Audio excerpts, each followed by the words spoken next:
Hello दोस्तों, आज मैं फिर से छोटी सी एक पोयम लाया हूँ जिसकी शीर्षक है प्रेम की प्रतिमूर्ति नारी। चलिए देर न करते हुए उसकी मैं दो पंक्ति आपको सुनाता हूँ। विश्व में नारियों का सम्मान होनी चाहिए, हाँ जगत आधार नारी मान होनी चाहिए। सृष्टिदाता जन्मदात्री प्रेम की प्रतिमूर्ति है, अबला नहीं है ये अभिमान होनी चाहिए।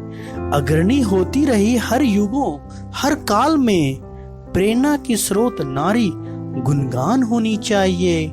प्रेम की अनुभूति ये श्रृंगार की सरिता रही, विश्व की ज्योति रही ये गान होनी चाहिए। ममतमारी ज्योमिति ये त्याग का प्रतीक है, जगत के नव तल में प्रतिमान होनी चाहिए।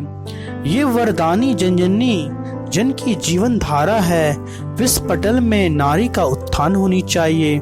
सौर कौशल निहित बलिदान ये होती रही, वीरगठा में वीरांगना का स्थान होनी चाहिए। विश्व में नारियों का सम्मान होनी चाहिए, हाँ जगत आधार नारी का मान होनी चाहिए।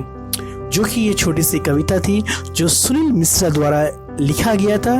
अगर आपको पसंद हो प्लीज लाइक कीजिएगा एंड सब्सक्राइब कीजिएगा। Okay, thank you.